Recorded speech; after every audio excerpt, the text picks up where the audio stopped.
中国3军仪仗队亮相红场，惊艳全世界，天下第一天团，我不接受任何反驳，自豪吧中国人！我给大家科普一下，红场是挺有名，但是我们天安门广场是红场面积的5倍大，而且红场地面都是由很多的小方块砖组成的，坑坑洼洼的，比起我们平整的天安门广场那差远了。所以请相信，全世界最震撼的阅兵在咱们中国，天安门阅兵，战旗猎猎，15000雄兵排山倒海。中国军人的军威啊，不仅体现在阅兵的广场上，更体现出他们出现在的每一个地方。世界上军人就2种，中国军人和其他军人。各国仪仗兵集结，军纪严明，纹丝不动的只有中国军人。有人把这个场面比作令人振聋发聩的肃静，在中国军人面前，所有的仪仗兵瞬间黯然失色。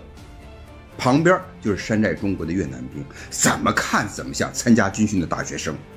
难怪全世界的军人都争着跟咱们仪仗兵合影。我们可以把他们这种行为理解为自叹不如的佩服，让男人崇拜男人，让军人佩服军人，那才是最厉害的。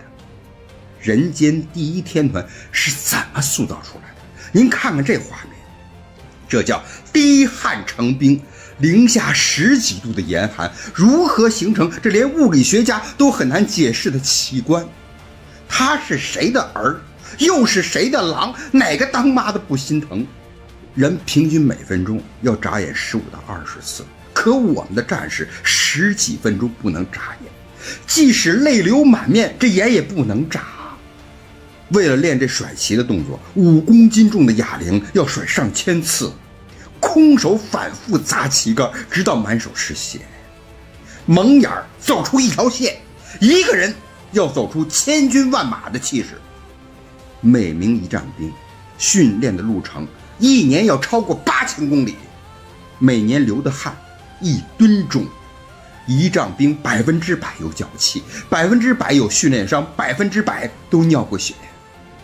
千锤万凿出深山，烈火焚烧若等闲，这就是百炼成钢撑起中国台面的中国仪仗兵。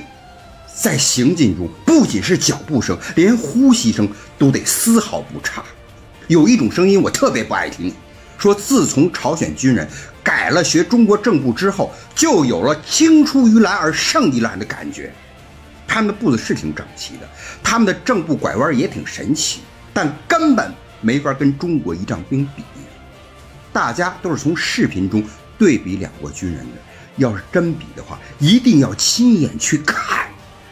中国仪仗兵平均身高1.9米，大皮靴那一穿那就是2米啊！难怪人高马大的俄苏人在比完个之后都感叹中国军人太高了。不光是身材，还有形象，身上不能有疤痕，五官必须端正，浓眉大眼国字脸，头不能大也不能小，目光如炬，眼神锐利。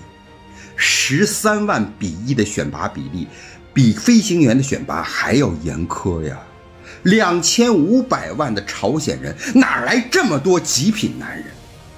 朝鲜人是能吃苦，为吃饱饭吃点苦算什么？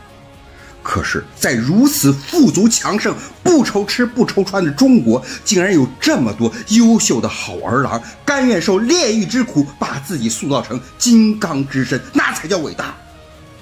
再看看中国最美女团在莫斯科的亮相，英姿飒爽当中，更透露出五谷丰登、国泰民安的自信和从容。回头看看朝鲜阅兵，像是电脑排出的军阵，整齐，但是缺少灵魂，即使有感情，也是苦大仇深的愤怒，受尽委屈的心酸，长期被孤立的不甘。再看看我们中国仪仗兵，在莫斯科拥挤的人群中，战士们手握枪口，生怕伤到群众，那才是最温暖的中国牌面，所以叫他们人民子弟兵。要欣赏中国的仪仗兵，不能光看他们的动作，更要看他们周身散发出那种气场，最重要的要看他们的眼睛。大家注意表情和神态，要让我从你们的眼神中看到军人的彪悍和血性，看到你们对旗帜的尊崇和热爱。我们要用灵魂去珍惜，用青春去守护，用生命去捍卫。听口令，站立！